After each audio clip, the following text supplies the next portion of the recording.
Hello everyone, it's your girl Regina Sunshine coming to you live from what is always a beautiful day for me here in Douglasville, Georgia with the Regina Sunshine Show, where I bring you my version of midday motivation, helping you get a Regina Sunshine state of mind. And I'm so excited about today's show. I have three amazing guests that are scheduled to be here with me, Vanya Francis, John Robinson, and Mr. David Hodges. It's going to be a great show. I can't wait for you guys to meet them. And let me calm down a little. I'm talking a little bit fast. I feel it coming. But before we get into the show, I do want to make a couple of announcements to remind you guys of some things that we have going on with Regina Sunshine Global Network. First of all, on August the 24th, we have our 5th annual Awesome Girl Awards. That's where we honor girls ages 5 to 17 that are excelling in whatever area of gifting that they have. You know, if they're photographers, if they're entrepreneurs, inventors, athletes, whatever it is that God has gifted them in and they're excelling and living on purpose, we like to honor our girls. We are partnering this year with the Andrew and Walter Young YMCA. So we'll be right downtown at the Y with the Awesome Girls. And in honor of this being our 5-year anniversary, we have decided to launch the Awesome Girl Collaboration Book. That's right, we've got 30 girls ages 5 to 17 that have all written a chapter in our book telling why they believe that they're an awesome girl. So I'm so excited about the opportunity to help these girls as first-time authors become best-selling authors, because that's the goal here, but also to give them a chance to minister to other girls, because with us having 30 girls, every girl is different, has different backgrounds, different dreams, different talents and abilities, and it is my goal that any girl who picks up our Awesome Girl book reads the book and find some girl in the book that she can relate to. And so if that girl's an awesome girl, guess what? Then that means the girl reading it is an awesome girl as well. So again, that is August the 24th. You can go to my website, reginasunshine.com, and you can sign up there to come out and just help us celebrate our girls. But also, if you want to be a vendor or a sponsor, you can go to our website and do that there as well. And I'm really excited because we have an all-girl award show. That's right, we've got a girl MC, we've got a girl DJ. Two of our two caterers are past Awesome Girls. I think classes 3 and 4 of Awesome Girls are our caterers. It's going to be awesome. So I said it right. It's going to be awesome. But anyway, make sure you support our girls. Like I said, this is the favorite thing that I do every year. I cannot wait for you guys to meet these girls and help us to celebrate them and push them on to greatness. After the Awesome Girl Awards in November, we're having the 3rd annual Regina Sunshine Curvy and Confident Empowerment Week. That's 5 days of events celebrating everything that makes us women. From that Tuesday, we have an online kickoff. That Wednesday, we have a comedy show with Miss Jen, who was on the road last year opening for Cat Williams. That Thursday, we have an open mic spoken word event with Journey the Poetess over at Urban Grind. That Friday, we have a young lady from Washington, D.C. coming in, Akila Benjamin, doing her Network Your Curves Off seminar. And then that Saturday, right here at Regina Sunshine Global Network, 4040 Chapel Hill Road, Sweet Tea in Douglasville, Georgia, we're going to have the 3rd annual Regina Sunshine Curvy and Confident Empowerment Week award show and fashion show. Again, you can go to reginasunshine.com, sign up to be a vendor, sign up to be a sponsor, get your ticket to come out and celebrate with us as we honor some truly amazing women. All right. Now, today's lineup here at Regina Sunshine Global Network. This morning, of course, we had the Stunning Love Show from 9 to 11. Of course, now it's Regina Sunshine Show. And then at 5 o'clock today, we have Focus Forward with Robin. You know, Robin comes in from Greenville, South Carolina to bring her own method of love and encouragement and helping you focus forward and move past through those things that maybe you've been stuck in. And then at 9 o'clock, we have The Curve. And The Curve is our version of a roundtable women's talk show, but from a curvy woman's perspective. So make sure you tune into these shows the rest of the day here at Regina Sunshine Global Network, okay? Now, I always go to my first break talking about something that I'm thankful for. And I have to say that I've written down one thing, and I'll mention that, but something else is coming to mind. Number one, I'm thankful for my brothers, and I do that with air quotes because I'm one of 5 girls. I don't have any blood brothers, and I used to pray that God would send me brothers. And in the course of my life, I've met 5 men that I call my brothers. I say they're my brothers by love, and they love me, and they support me, and they look out for me, and they do everything a big brother would do for a sister. And so to my brothers, especially Ale, I want to mention Ale out in Seattle. Thank you guys for loving me and for always supporting me and keeping me involved in your projects. Ale has just launched a new web series out in Seattle, and he interviewed me on his web series on Wednesday. And so I'm thankful that you hadn't forgotten about your sister here in Georgia. And I'm thankful that God gave you guys to me. The second thing I'm thankful for today is forgiveness. We all mess up, right? And we all do things that we're not necessarily proud of. I'm thankful, number one, that God loves us enough that he sent his son to die for our sins so that we can receive his forgiveness. That also that we love each other enough here on earth that we give each other the benefit of the doubt and we forgive each other whenever we've wronged each other. And so I'm thankful for the people in my life who love me, and when I mess up, they forgive me and allow me to be better on a daily basis. That's it. So I'm going to take a quick break. When I come back, he is in the building and wait. I can't wait for you guys to meet Mr. David Hodges. You're live with Regina Sunshine here on the Regina Sunshine Show. Where? At Regina Sunshine Global Network.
All right, you guys, you're back live on the air with Regina Sunshine here at the Regina Sunshine Show at Regina Sunshine Global Network. And I'm so excited to have my first guest, might be only guest of the day, I don't know, like you said, and the interview goes however long. Welcome to the show, Mr. David Hodges. Thank you. Thank you. How are you doing? I'm doing great. So good to have you here. Thank you. I always like to mention how I met someone, and actually someone that I love and respect a great deal. Miss Lanita Mitchell Blackwell actually forwarded your information to me, and I know anytime she connects me with someone, it's someone I need to know, and it's someone I need to have on my show. So big shout out to Lanita. Thank you for continuing to send great people here. So do this for us. Tell our audience a little bit about who you are and what you're doing. Speak up. Well, my name is David, like you said, and I wrote a book called Walking with God Through It All. This is where I've been walking with God for the past 40 years, well, 39 really.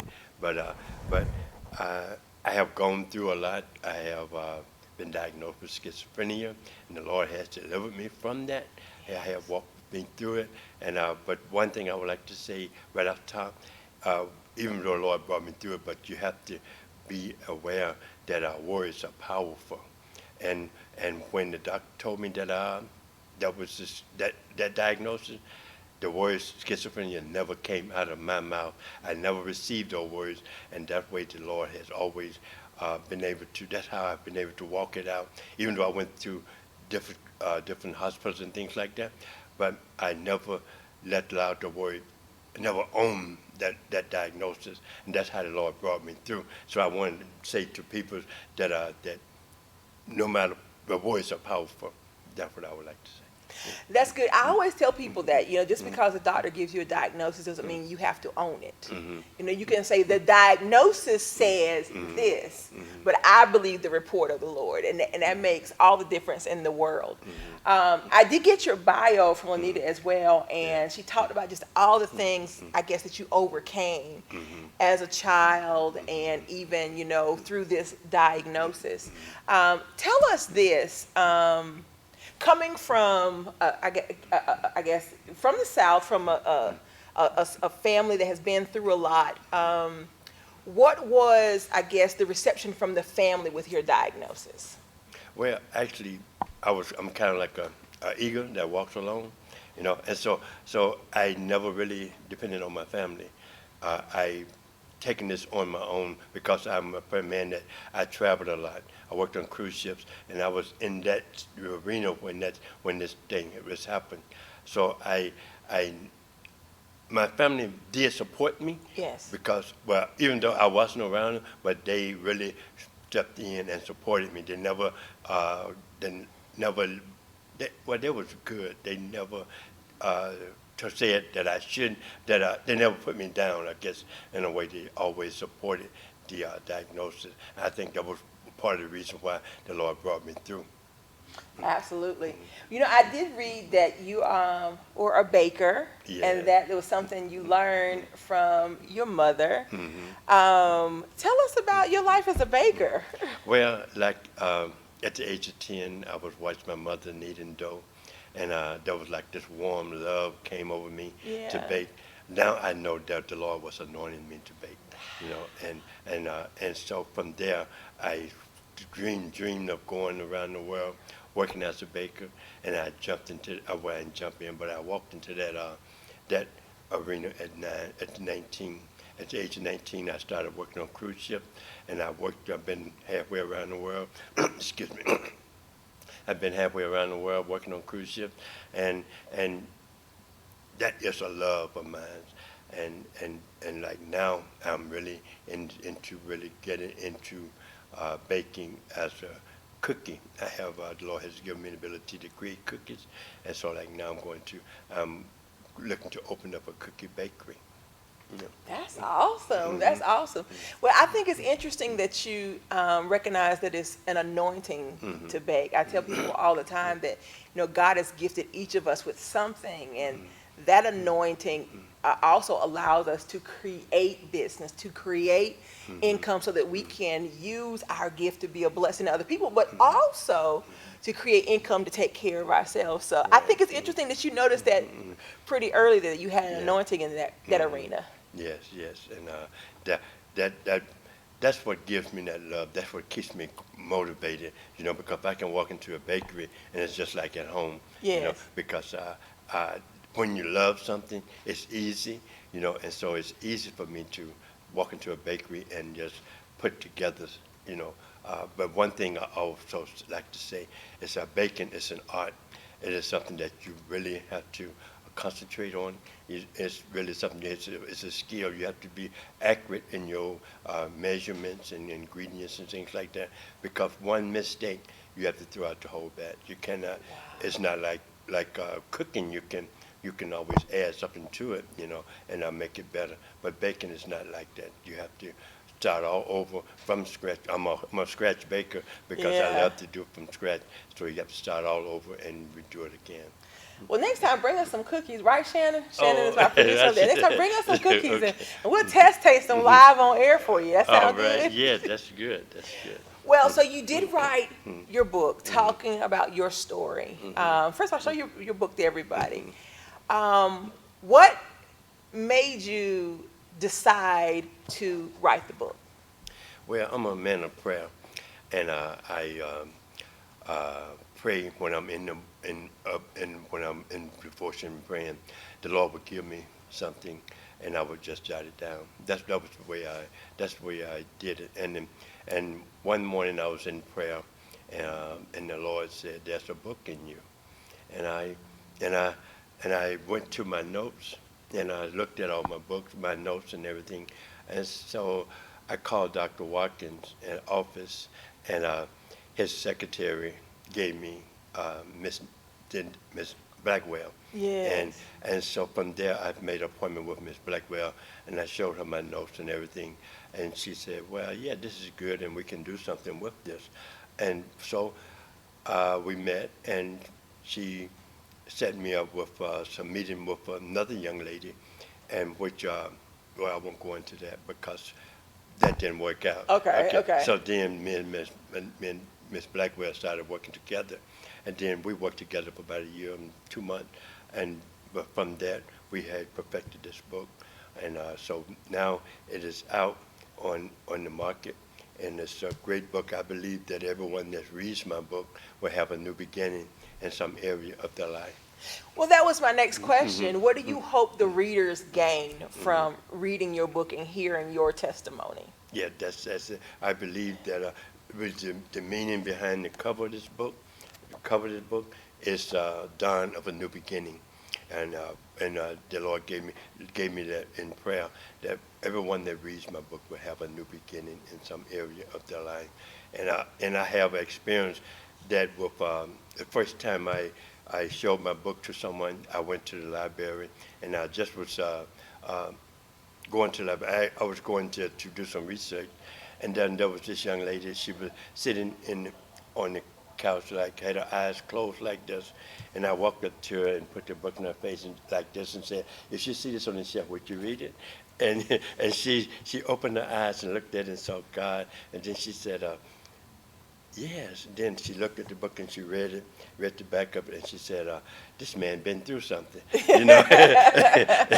And so, and she read the book, and I ended up, she was needing. I was like her angel at that point because Wow. she needed someone to talk to, and I took and we moved from where she was sitting to a table, and I prayed with her, and I open the prayer up because that's what I have been doing. A lot of time when people read my book, they are seeking prayer.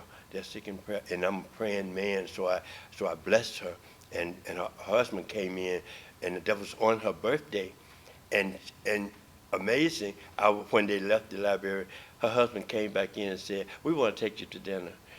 Because the anointing was on. So I went to dinner with them, and I ministered to them throughout her for about 2 hours before we departed. And I gave her one of my books. I was going to sell it, but I gave her one. And that's what the Lord been doing. He's been allowing me to give the book to people, as he leads me. I give it. Yes.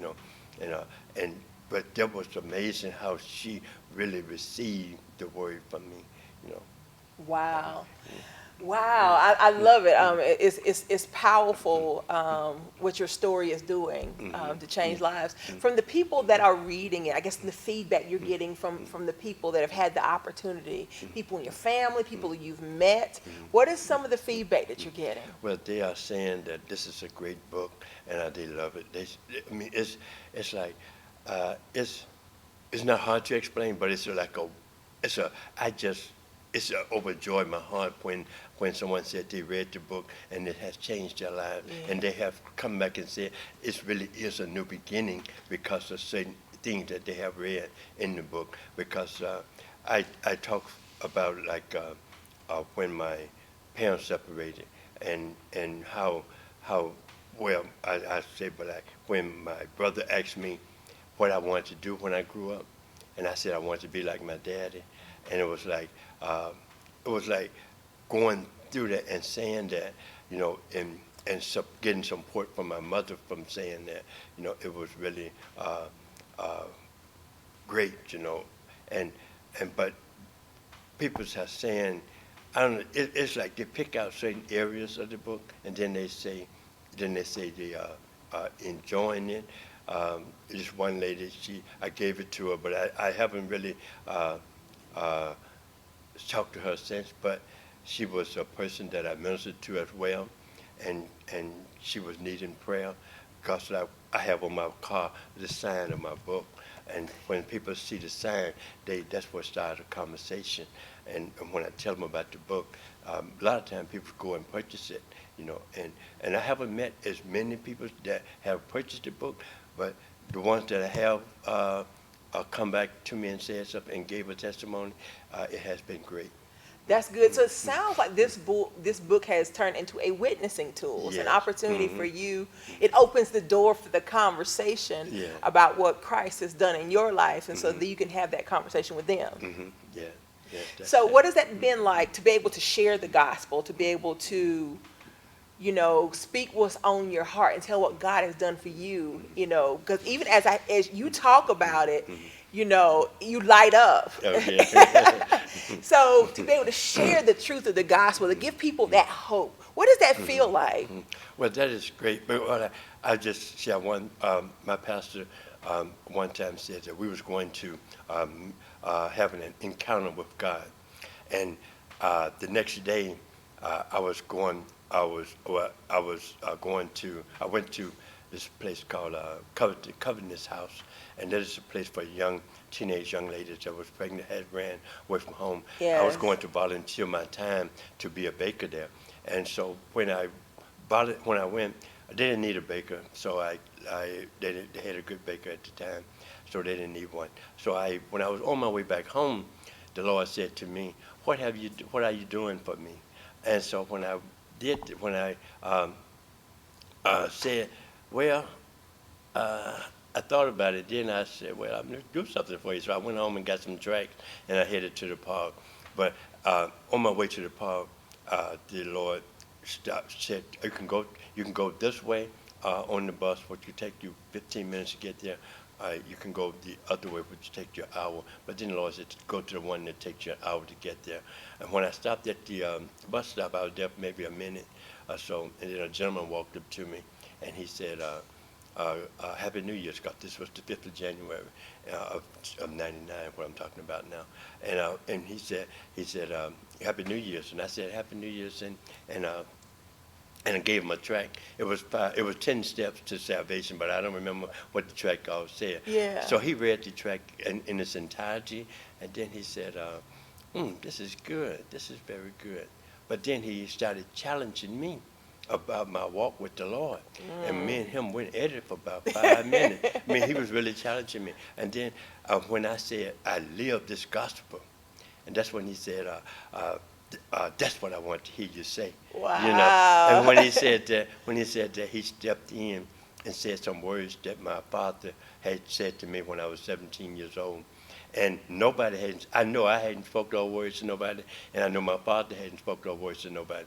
And so um, uh, that's when I said, I was going through some things, and that's when I said to him, for everything that the devil has taken from me, God is going to give it back to me.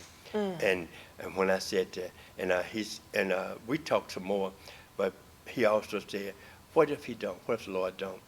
And I didn't have an answer at that time, but after praying on it, the Lord told me I would never look back like Lot's wife, you know. And so I was praying. I was at that night as I read my Bible every night. The Lord spoke to me as I read my Bible and said, "You know that was an angel." You know, and I rehearsed the situation, the whole scenario, and that's when I realized this. He had spoke in my Father's voice, and from that point on, the Lord has been putting me in places to really bring me back from what I was going through. Wow, that's good stuff. Yeah. That's good stuff. Yeah. Well, it's always a blessing to hear people talking about, your walk and how God has blessed you. And it's so awesome to see you moving forward with that. I have one final question. Legacy. When you think about your life, what is the legacy that you hope you have left behind? You know, I really want to write more books. I want to put my wisdom in books so that people 100 years from now could read it and say, this was David Hodges that inspired me to go forward. Yes, that's awesome. So tell them where they can buy the book. You can get my book at my website at David is Faithful.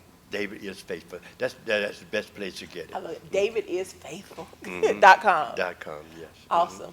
Well, we thank you so much for being here. If you can hang around to the end, I want to get pictures with you and all the other guests. Okay. That sounds good? Yes, sounds good. All right, well, we're going to take a quick break. We'll be right back here on the Regina Sunshine Show at Regina Sunshine Global Network.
guys, welcome back to the Regina Sunshine Show here at Regina Sunshine Global Network. And I'm so excited to have my second guest of the day here with us. Welcome to the show, Mr. John Robinson. Yes, it's a pleasure to be here. How are you doing today? I'm doing just great, just great. Well, I like to mention how I met a guest and a good someone I highly respect, Miss Elena Sanders, actually Yeah. connected us. And I'm just thankful. Hi, Elena. Because one thing I know about her, just like my friend Lanita, you know, if Elena says I need to know you, then you're good people. So it's good to have you here. Good. Well, it's indeed a pleasure to be here. And I'm here to talk about my book, Chicken Scratch. I know. Let's get into it. We'll do this for our audience. Tell our audience a little bit about who you are and what you do. Well, I'm John Robinson, and I was born in Valdosta, Georgia, and I'm an associate pastor at the First Antioch Missionary Baptist Church. And first of all, giving unto the Spirit of God, the head of my life, okay? And I would like to let you know that I'm a cancer survivor. I was diagnosed with terminal cancer in 2008, and it's been a rough and rugged road, and I'm here to let you know that I dedicated my life to promoting entrepreneurs, and I'm a civil rights activist in the community, and I'm here to promote small businesses and dedicated the balance of my life to that cause. Well, just like our first guest, you're a man of a huge background. So, I understand. well, you know, you're here today to talk about your book, Chicken Scratch, and what a tremendous story of overcoming and all the things that happened in your life to lead you to where you are now. Tell us a little bit about your story before we get into the book itself. Well, I was the lead plaintiff for a civil litigation that lasted 12 grueling years.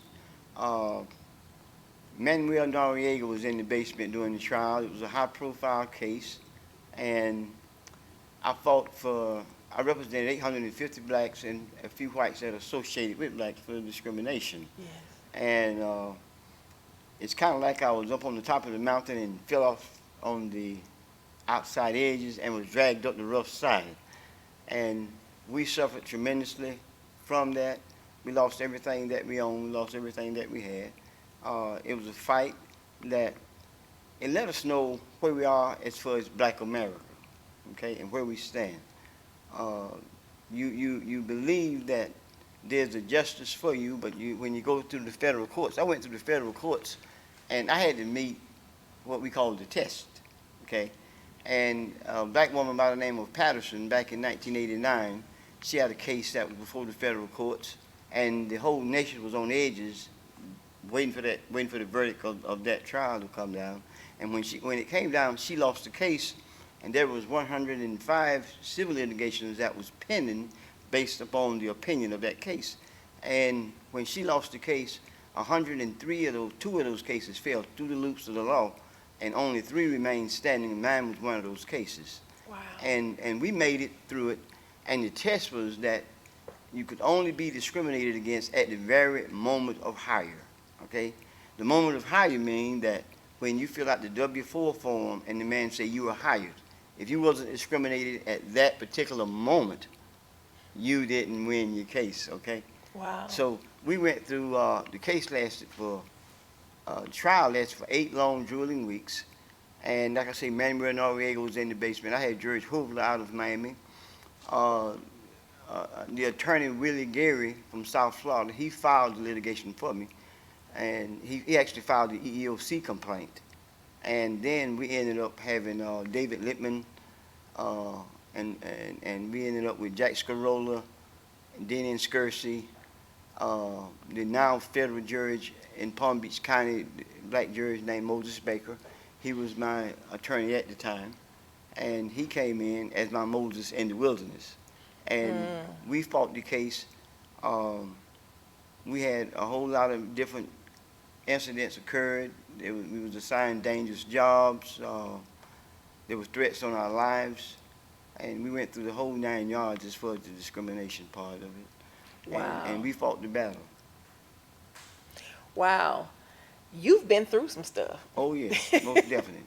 Tell us what has been your encouragement as you've gone through these challenges in life. Well, having a positive attitude and having a positive outlook on life. And you have to take all the negativity and bundle it up and create something positive out of it.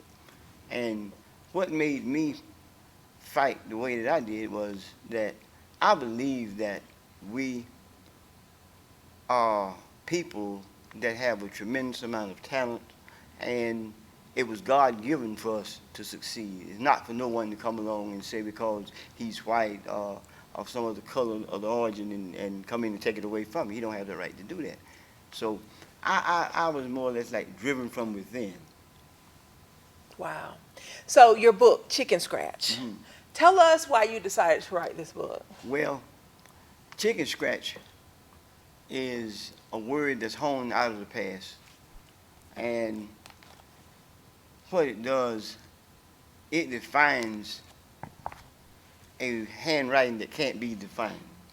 And my life was basically like this chicken scratch. It couldn't really be defined in words because of so much that we went through. You know, when we have a vision of a dream of hope, and we got children that we are raising, and we prepare the future for our children. And when someone come along and just take that away from you, then it hurts you from the deepest core from within your heart. You done got your mind set on getting children educated. I came from a broken background from migrant work, picking fruit, this kind of thing. And I ended up with 4 sons, and one have a bachelor's degree, a master's in psychology. One runs a family business called Fabrical Fabrication. The other one is an architect I sent to Savannah School of Art and Design, SCAD. Yes. And the other one went right here in Atlanta to, I can't think of the name of the school right now, but it's Georgia Polytech or something Okay, like that. okay. Okay? And he's an engineer. And we believe in progression. We as a people have come a good distance, but we got a ways to go.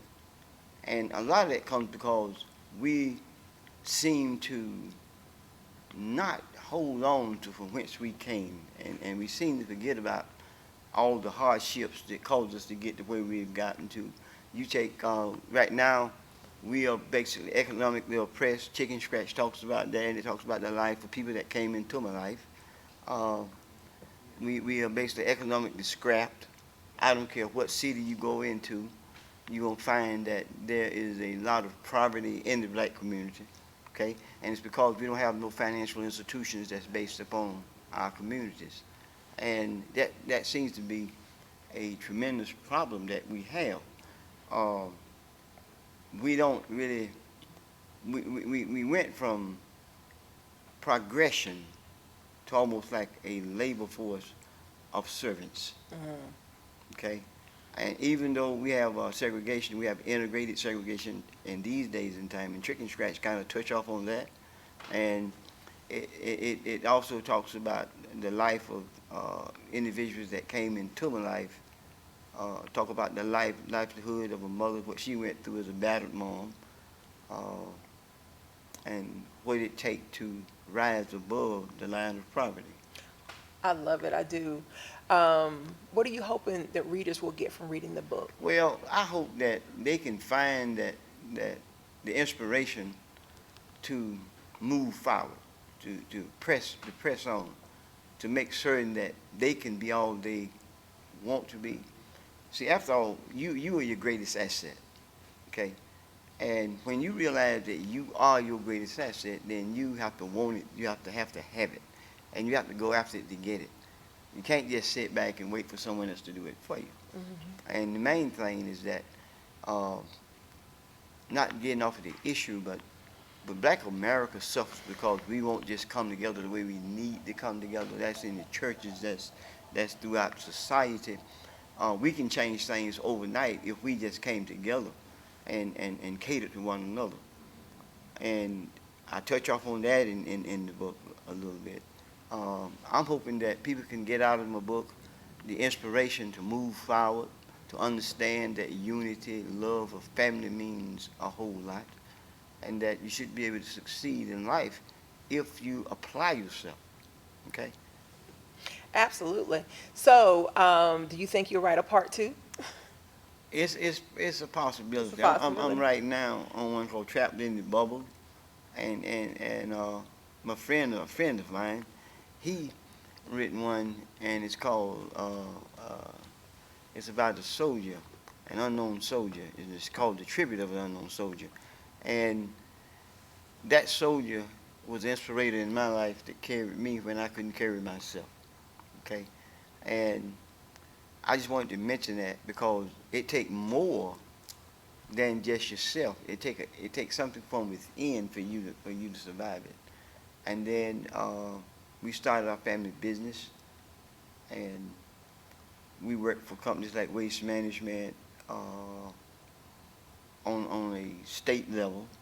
Okay, we do work for industrial waste. We do work for them now. Uh, we were specialists for the state of Florida for years, and I believed in a lot of entrepreneurship and being in business for yourself, working for yourself. You got to have ownership, uh, uh, be driven to go into business to do something than other than just being an everyday servant. Hmm. You know. Hmm. Tell me this: how has your faith played a role in your life Well, and in your overcoming? listen, this unknown soldier lifted me up and turned me all the way around, and it caused me to be able to survive the racism. Uh, when I say survive, I mean that we was actually put under federal protection for 5 years. We went through all the threats and the scrutiny that comes with it. I sued a man by the name of George Calkins, and his wife was the first lady of the opera in Denver, Colorado. And they was very, very wealthy people. And during the time of the litigation, he was the best friend of the acting president, which was Bush. Okay, and I felt all the pressure from that. And I got blackballed. I couldn't get a job within 5 counties, which included Dade County, which was Miami, Broward County, which was Fort Lauderdale, Palm Beach County, which was Palm Beach, Indian River, which covered Fort Pierce, uh, and several other counties, and got where I just couldn't get a job any place. When someone would hire me, they find out who I were, they would fire me on the spot, and I got to the point where I couldn't even get groceries for my home, and a church come by and allowed me to use their facilities to cook, and I gave them a percentage based upon what we was doing. And I think it was the third. And they was building a power plant in the community, and I was able to sell dinners. And it came a point where they want me to settle the case. It's a very diversified story, and it's all here in chicken scratch now. But when they asked me to actually settle the case, they offered me $980,000, and that was during the time when they converted to a class action. So if they could have got me to settle alone, it wouldn't have cost them as much. But I refused to, and the bank that I was doing business with was in with them.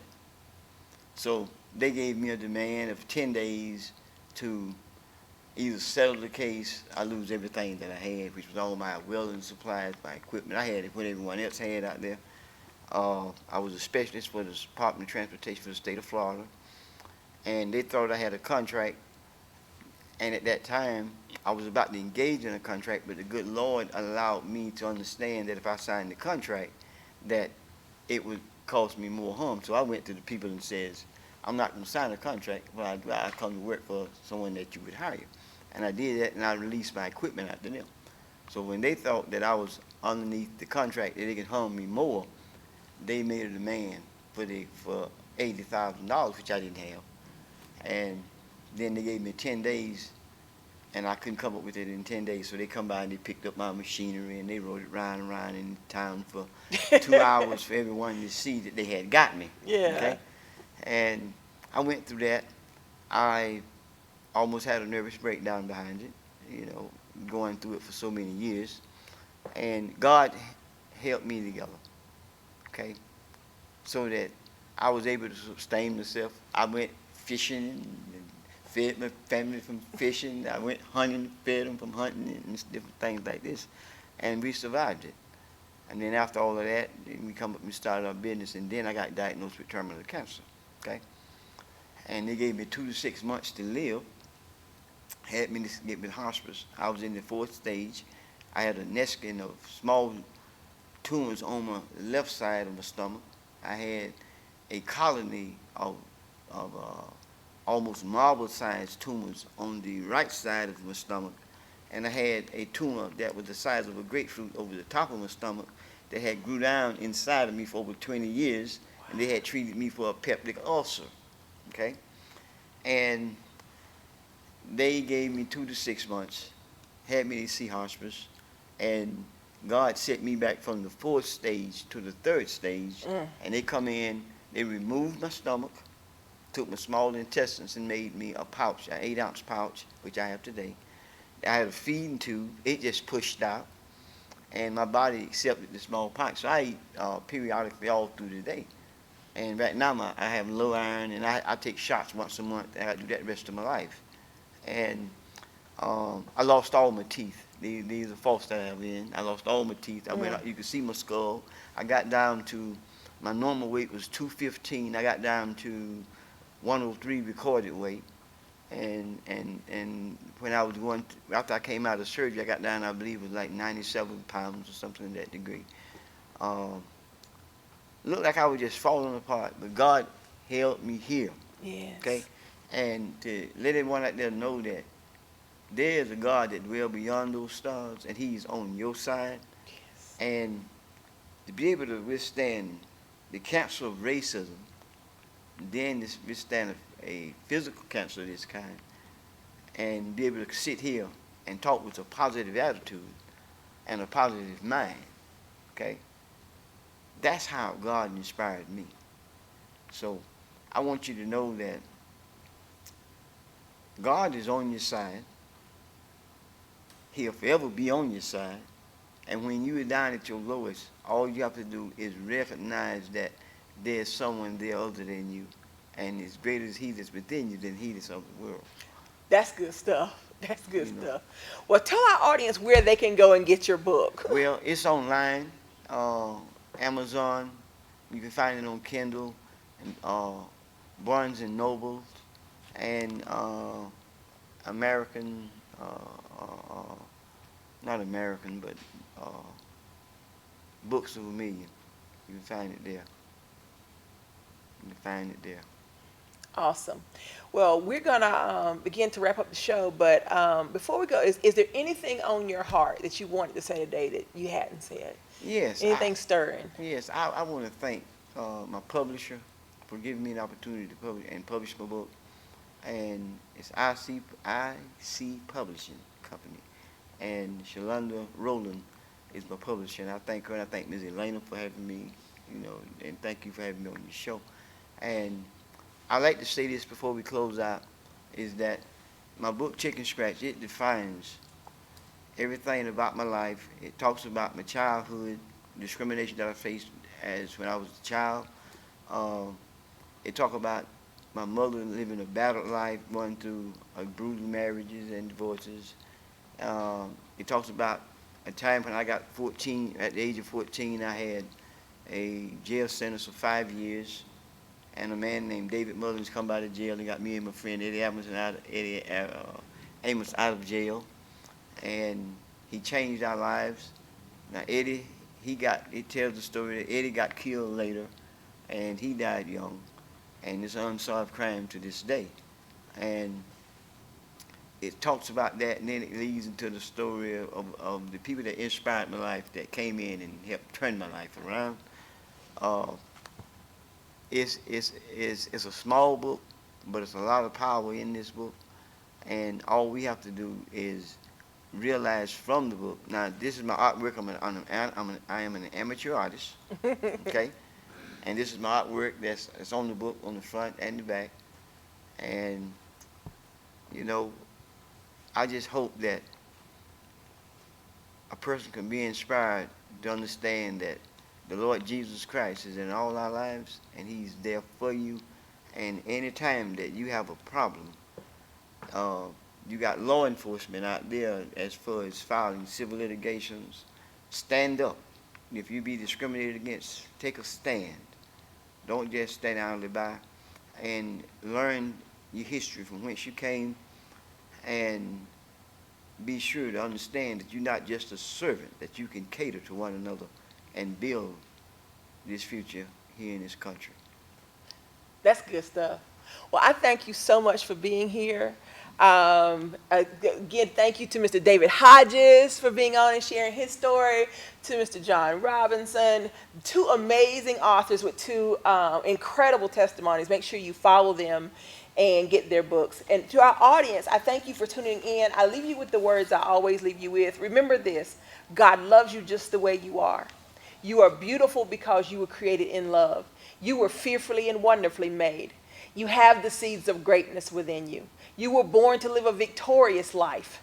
You are brilliant, gorgeous, talented, and fabulous. You are worthy of the best things in life. Make sure you guys go to my website, reginasunshine.com. See all the information about the Awesome Girl Award. Support our girls. Support our young people doing positive things. And I'll leave you with my personal motto. I always say it's not over till I win. If I hadn't won yet, that just means it's not over. So I tell you today, it's not over till you win. If you hadn't won yet, baby, that just means it's not over. Be blessed and keep winning. We're out.